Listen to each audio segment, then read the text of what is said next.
In the long and frequently brutal history of mankind, few fatalities are both appallingly horrific and symbolically crippling as the death of Roman Emperor Publius Licinius Valerian.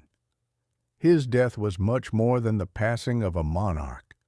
It was a deliberate ritual humiliation that shattered the honor of Rome itself in the most unimaginable manner. It was 260 CE. The great Roman Empire, which had dominated the world that men knew for so long with iron and discipline, stood on the precipice of an unthinkable defeat. What followed would taint the memory of Rome for centuries to come. But how could the death of one man undermine the foundation of an empire so large? Valerian's sorrowful demise wasn't merely a question of defeat in war. It was the outcome of a bloody collision between two titanic empires, Rome and the emergent Sassanid Persian Empire, both competing to assert dominance. Subsequent to this were not merely war, but psychological warfare on an imperial level. And yet, for all the brutal executions of ancient history, from the blood-soaked sands of gladiator arenas to gruesome public hangings, Valerian's ending was unique. It wasn't for entertainment. It was personal, intentional, a savage declaration carved in skin, intended to resound across empires. And who sent that message? King Shapur I of Persia, a king who knew that the destruction of Rome was not about fighting battles. It was about breaking the pride of Rome. Shapur did not merely wish to kill an emperor. He wished to destroy everything that emperor represented. The ghastly fate of Valerian wasn't forgotten to the ages. They wrote about it, repeatedly, by Roman, Persian, and Islamic historians. While the variations are minor, one truth stands. His demise gave history a spine-chilling jolt. Its impact was so intense, it transcended cultural barriers and endured for centuries. But in order to realize why this moment was so significant, we need to enter a world in which humiliation was an instrument of state. In the old world, the way a monarch lived, and even more significantly how he died, might change the balance of power between entire civilizations. Within that framework, the capture of Valerian was not a normal defeat. It was a meticulously planned sign of Rome's weakness. By the time Valerian came to power, however, the Roman Empire was already strained to the breaking point. The 3rd century was a period that historians now refer to as the crisis of the 3rd century, a tempest of military defeat, economic disarray, and backroom stabbing.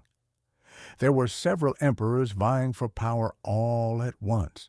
Foreign enemies pounded the borders, and regional leaders, drunk with power, started to declare independence. The empire was coming apart at the seams. Next was Valerian in 253 CE, a man with the type of experience Rome was so desperately in need of. He wasn't some random general, nor a power-seeking usurper. He was an old statesman, a fine commander, and a well-respected senator. Most Romans thought that he was the calm hand that could drag the empire back from the precipice. Even a qualified emperor, though, was not sufficient. Valerian recognized the empire was too big to be ruled single-handedly. He made his son Gallienus co-emperor. Between them, they divided the empire's worries. Valerian got the eastern border, where Persia threatened like a thundercloud. Gallienus remained behind in the west, defending against the Germanic incursions across the Rhine. The east was scathing. Antioch and provinces like Syria weren't merely military territories. They were economic lifelines, full of trade and tax receipts. Losing them could bring the empire down on itself. Valerian grasped the stakes. The Sassanid Empire that had supplanted the Parthians in 224 CE was much more aggressive and disciplined than the Parthians. Persia, under Ardashir I, and then his son Shapur I, had already captured important Roman cities and fomented revolt among Rome's allies. So Valerian made a big decision. He would command the Eastern campaign in person. For Rome, the emperor's personal appearance on the battlefield was a tradition sacred to them. It inspired the army and terrified Rome's foes. But this time, it would precipitate one of the most ignominious Roman defeats ever. Shapur I was no common king. The Shahanshah, king of kings, had ambitions greater than protecting Persia's borders.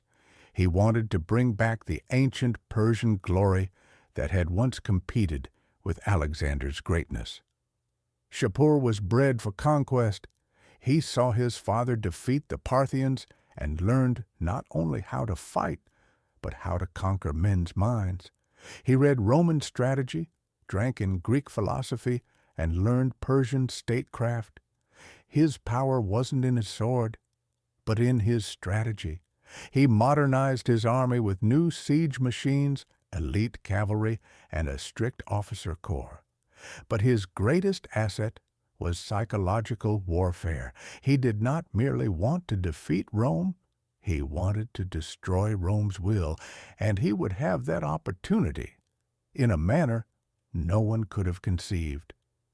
Shapur knew that conquering Rome took more than victories in the field.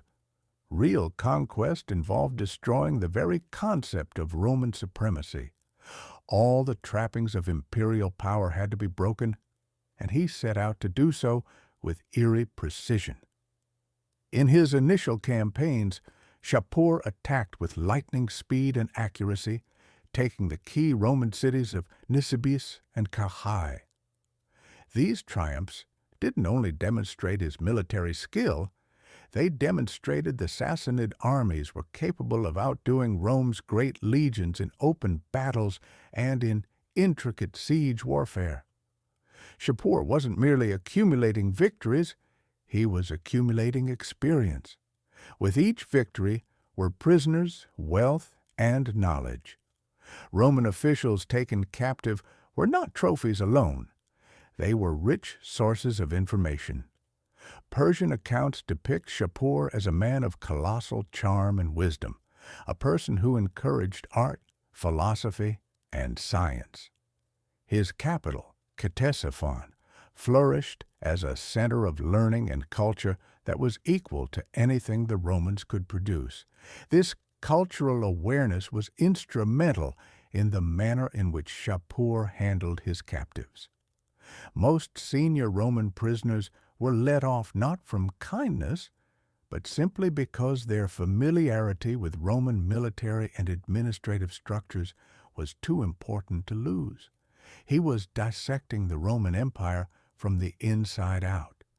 But there was another motive underlying Shapur's behavior: religion. As a committed Zoroastrian, Shapur felt he was maintaining cosmic order against disorder, and Rome, with its expanding Christian movement, represented that disorder to him. This conflict of ideology added greater meaning to Shapur's military campaign, and it would ultimately inform the symbolic terror of Valerian's demise. By the time Valerian arrived at the Eastern Front, he wasn't only dealing with an opposing general. He was looking into the face of Rome's most perilous threat since Hannibal.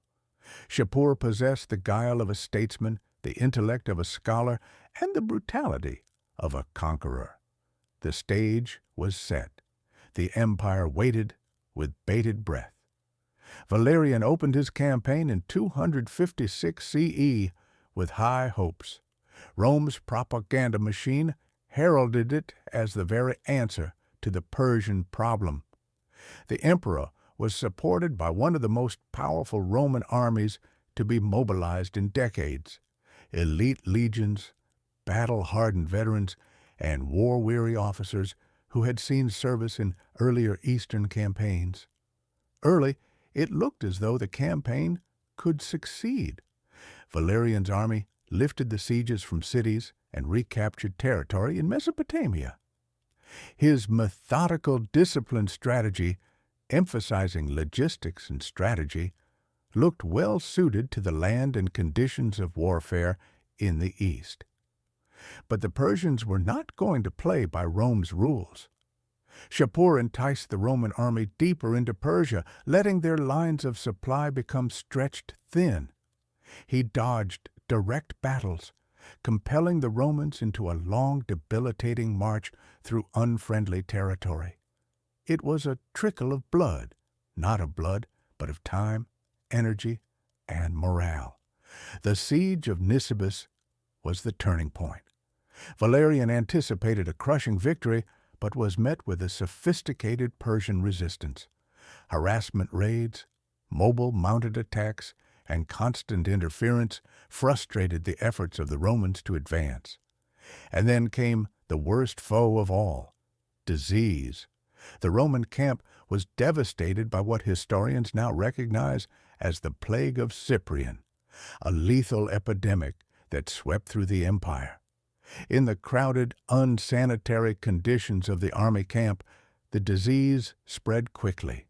Thousands were killed. Others were too ill to battle. Even Valerian himself might have caught the disease, though ancient records are uncertain. With each passing week, hope expired quicker than soldiers. By 260 CE, Valerian's master campaign was unraveling. The formerly proud legions were starving, ill, and besieged. Persian morale was boosted as Roman desperation increased.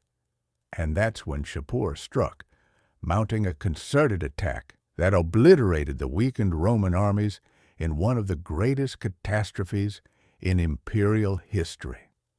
The emperor, who had ventured to reclaim Rome's glory, now teetered on the brink of destruction. What ensued is one of the most controversial and chilling events in ancient military history, the capture of a Roman emperor in battle. How could the leader of the greatest empire on earth end up in the hands of his enemies? Accounts vary, but all concur on this ghastly snapshot. Valerian, determined to save what was left of his army, attempted to negotiate an exit. Hopes for diplomacy rather than death, he asked to be received by Shapur, perhaps still holding out that imperial honor or traditions of war would save him. It was a deadly error. Shapur consented to a meeting in the guise of peace. Neutral terrain was selected. Small retinues were organized to provide the guise of good faith. Ceremonial etiquette was established, but it was permeated with Persian overtones and domination. Signs of warning were all around. Valerian had nothing else to do. And so, the emperor rode into the lion's den. Flanked by senior officers and personal bodyguards, Valerian stepped onto the designated ground of truce. He entered what he thought was a diplomatic meeting, but would prove to be the most humiliating experience of his life, and one of the blackest ever inscribed into Rome's history. Valerian rode into what he believed was a negotiation, but in reality, he was walking into a skillfully set trap. Persian accounts would afterward assert that the Roman emperor came to surrender on terms. Roman accounts, on the contrary, maintained he came to negotiate a planned withdrawal. Reality, as it so frequently does in history, lies somewhere in between. Valerian probably hoped to save a vestige of Roman honor from a failing campaign. But the moment he set foot on that so-called neutral ground, the facade of diplomacy collapsed. In an instant, the trap was sprung. Persian guards, deployed ahead and concealed with military flair, closed in on the Roman delegation. Valerian's own bodyguards, outnumbered and taken entirely by surprise, were quickly overcome. Some accounts even say the emperor drew his sword in one last act of defiance.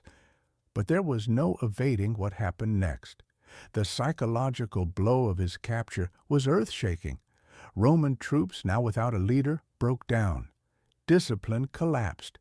The orderly army dissolved into anarchy as troops fled or surrendered en masse. What had been planned as a controlled retreat became a total rout. But Shapur wasn't through, far from it. He had taken not only an emperor, but a symbol, and he meant to make that symbol a lasting monument to Persian dominance. Rather than killing Valerian outright, as was most commonly expected, Shapur took another road. He would leave him alive, not as a person, but as a living trophy. Valerian was robbed of his imperial trappings, chained, and marched not in death, but in defeat.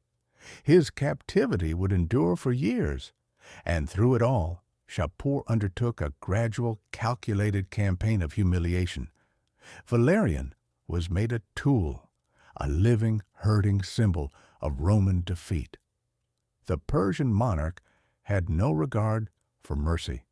He wished to shatter not only the man, but the legend of Rome's invincibility, and so ensued psychological warfare of the most sophisticated sort. Instead of killing Valerian, Shapur exhibited him. Sources vary, from Persian carvings to Roman historians, but according to them all, Valerian was treated as a literal footstool. When Shapur rode his horse, the Roman emperor knelt under his feet. It was a breathtaking turnabout. Formerly, subjects bowed to Valerian. Now he bowed to a foreign king. The scene was commemorated in Persian art and architecture, where carvings depicted the Roman emperor humiliated and debased, an everlasting reminder of Persian triumph. It wasn't about personal sadism, though. It was political drama, and it succeeded. In ancient times, the fate of captured leaders spoke volumes that armies could not.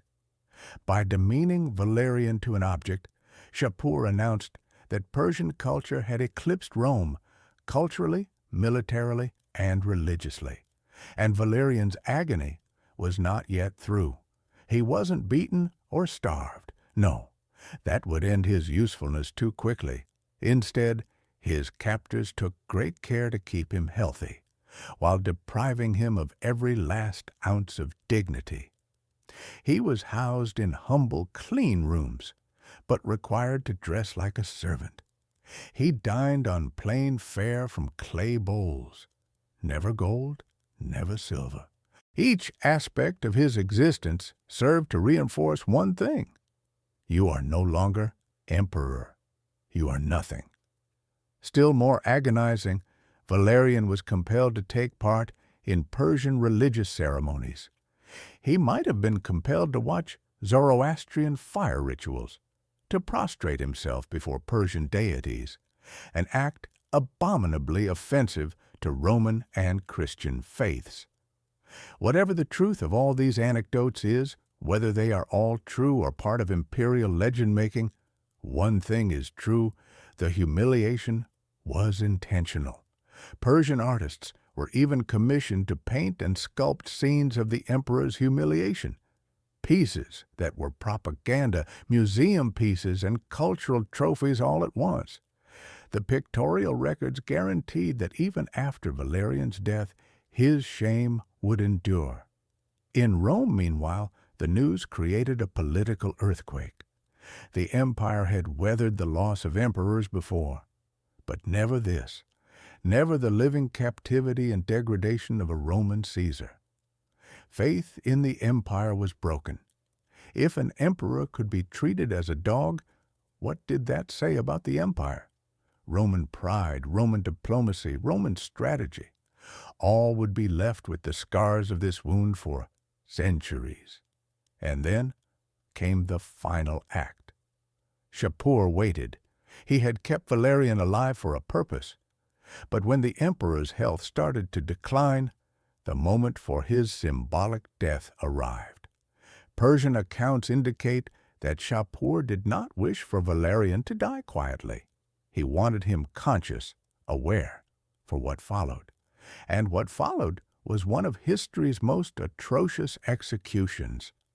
Valerian was not just to be murdered, he was to be flayed alive. The gradual skin-by-skin stripping of his flesh in a ritualized killing. In Persian religious culture, this was not just punishment, it was cleansing. The peeling of skin was the removal of corruption from the soul. In this instance, it was the purging of Persian soil of Roman filth. Valerian wasn't merely a man dying, he was an empire symbolically flayed. It was coldly deliberate in its horror. It started with ritual bathing, shaving of his body hair, and treatments to loosen the skin. Executioners, taught in this very specific cruel art, began with extremities, fingers, toes, face. Gradually, over hours, they worked inward. The objective wasn't speed, it was endurance, suffering, a spectacle meant to be remembered in the minds of everyone who saw it and the records of everyone who would ever hear the story. Valerian's suffering wasn't kept out of sight.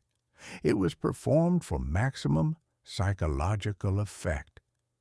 As the ghastly agony went on, witnesses said the Roman emperor was awake, aware of the agony, the shame, and the spectacle. His pleas for mercy were not the last utterances of a dying man. They were dying cries of Roman invincibility, and Shapur ensured that the world would be able to listen to them. Persian nobles, foreign ambassadors, and court emissaries were compelled to witness the execution. The message was clear. This is what will happen to those who oppose Persian dominance. Valerian's death did not result from a single merciful blow. It was a gradual disintegration, a product of shock, loss of blood, and trauma administered over the course of several hours. And when it was all finished, his death was not accompanied by silence, but by religious ritual. Priests conducted purification rituals at the site of execution, thanking Ahura Mazda, Persian deity of light and order, for bringing Rome's leader into their midst. But even in death, Valerian found no peace. What followed would see his humiliation endure long after his last breath. Instead of granting his body a decent burial, Shapur deliberately desecrated it. Valerian was mutilated, his body cut apart and parceled out among Persian aristocrats as war trophies. This savage ploy meant no single site could become a Roman shrine, no hope or revenge relic could take hold. And then there was the ultimate gruesome metamorphosis. Valerian's skin was preserved. Yes, his skinned body was treated, stretched, and preserved by Persian craftsmen who were using methods borrowed from both human anatomy and the empire's extensive leatherworking tradition. This was not a barbaric afterthought. It was deliberate, proficient, symbolic. The outcome was a life-sized effigy of the Roman emperor, his flesh packed with straw to keep him in human form, then covered in mock imperial finery, a warped travesty of the man he had once been. And where did Shapur exhibit this human trophy? In the holiest shrine of his capital, a centerpiece placed for all eyes to behold. Foreign emissaries coming into the court of Persia would be met not by golden statues, but by the mummified husk of Rome's dead Caesar. The symbolism was devastating. To Persian ears, it was a confirmation of divine favor, an indicator that Ahura Mazda had ordained Shapur to purify the world of Roman corruption. To Rome and her allies, it was an abomination beyond understanding, a signal that Persia didn't merely beat its foes, it destroyed their legacies. But this wasn't just a bloody monument. The effigy of Valerian entered ritual life. Court rituals and religious celebrations centered around it. Shapur made his trophy into a sacred relic, one that combined politics, religion, and revenge into one symbol of complete mastery. How long did the effigy stand on display? Accounts vary. Some have it stood for centuries, haunting Roman imagination and Persian ritual both.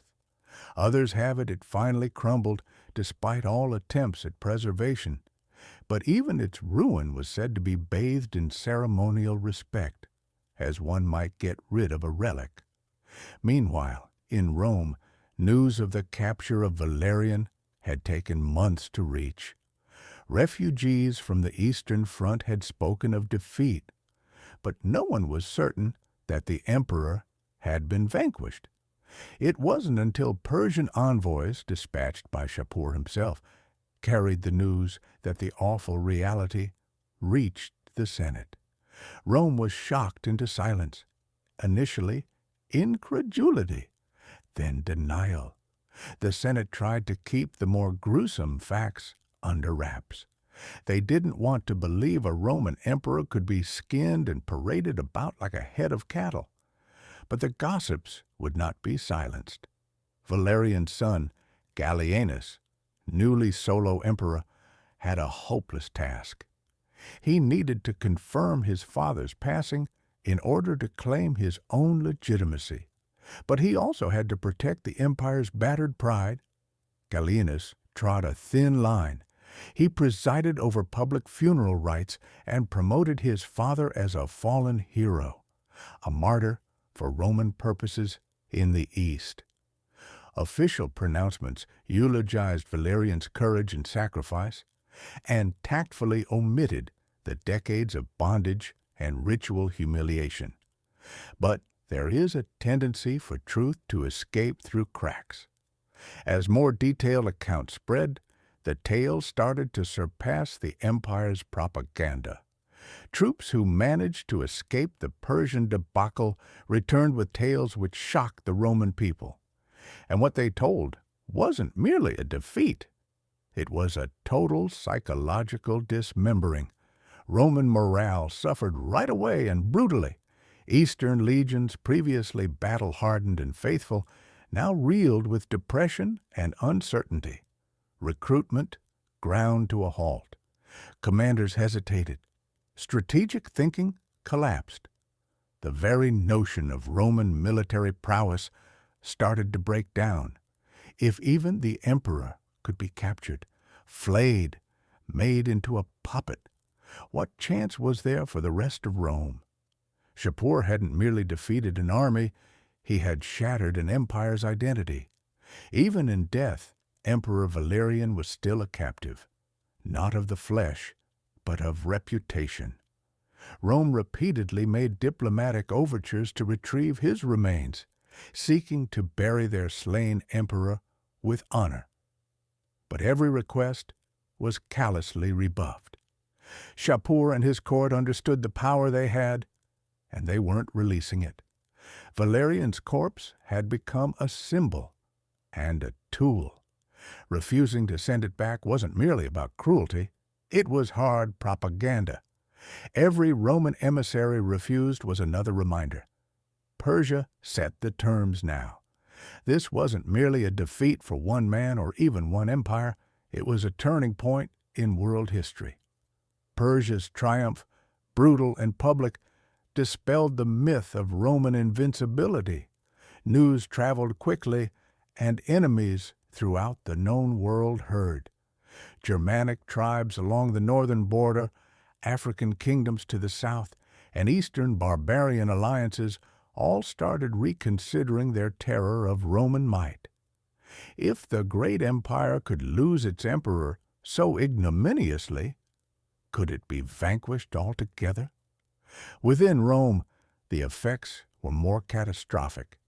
Valerian's capture set off political upheaval. Political opponents pounced, blaming his son Gallienus for weakness and ineptness. Civil wars broke out. The military split apart. The empire that once stretched across continents was now consuming itself from the inside, and in the east, where Valerian marched so boldly just a few years before, Persian power increased daily. Rome's wealthiest provinces, its economic pulse, became foreign domains. But Valerian's death did not ripple through borders and armies alone. It entered the very heart of ancient civilization. It became legend, a warning, a myth with teeth. Authors and thinkers throughout the ancient world grappled with the meaning. Roman historians such as Ammianus Marcellinus attempted to find a way into it all. How would this disaster befall Rome? What was hidden in the ruins of that calamity?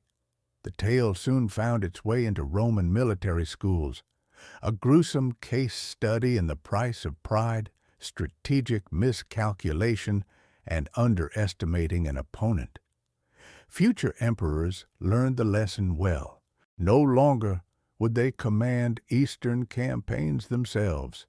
They handed over to generals, men who could be thrown away without breaking imperial image. This represented a fundamental shift in Rome's conception of power. No longer invincible, emperors now treaded carefully, scared by the memory of Valerian's defeat. And in Persia, Valerian's tale was etched in legend as victory. Persian poets and bards spun it into a national legend. Shapur emerged as the divinely chosen king, the wise and holy conqueror loved of the gods. Valerian, in their vision, symbolized greater than Rome. He symbolized foreign arrogance, imperial decadence, and spiritual corruption. His defeat wasn't a matter of military triumph. It was cosmic retribution. Even religion seized on the myth. Christian authors made Valerian a symbol of God's wrath. Others attributed his defeat as punishment for his persecution of early Christians. Meanwhile, the Zoroastrian writings extolled Shapur's victory as a divine purging, evidence that Ahura Mazda had favorably blessed Persia's mission. This one tale now crossed religion, cultures, and centuries. In Renaissance and medieval Europe, Valerian's destiny was recalled in ancient writings and soon embraced as a morality tale, a cautionary story about the hubris of leaders and the transitory nature of power in the world. Artists depicted his capture. Sculptors depicted his humiliation. The flesh of the man had decayed, but the icon remained, rough, indelible.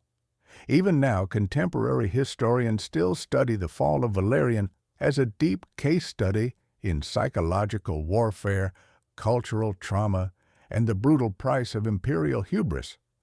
Archaeological findings in both Roman and Persian lands still yield new evidence of how deeply this tragedy damaged both sides. One man, one death, 17 centuries ago, and yet the shock waves of that moment still resonate through history.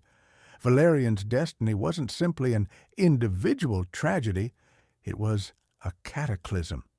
His agony became a metaphor, a living monument to the impermanence of empires and the extent of human cruelty. Why his tale is so chilling isn't simply the violence, but the approach taken. This wasn't random brutality. It was strategy, precision, psychological warfare waged with the precision of a scalpel. Shapur didn't just defeat Rome, he redefined what victory looked like. And Valerian, flayed, displayed, and remembered, became the eternal reminder of what happens when power is challenged and lost. King Shapur realized a truth that many kings never see, that true conquest isn't about slaughtering armies or conquering cities. It's about shattering icons, shattering the beliefs and identities which give power to a civilization. And in the painstaking, deliberate deterioration of Emperor Valerian, Shapur fought a psychological war the ancient world had never known. What he shattered wasn't merely a man. It was the legend of Roman invincibility. Valerian's years of servitude, his submission under duress to foreign rituals, even being treated as a human footstool. They were not casual humiliations. They were calculated, strategic blows to the Roman ego. And when his flayed back was mounted in a Persian temple for all to gawk at, it became something even more awful than a corpse. It became a symbol, a weapon, a reminder that even the greatest empire bleeds. By reducing the most powerful man in Rome to a thing, a trophy, Shapur won a victory no battle could provide. His point was clear.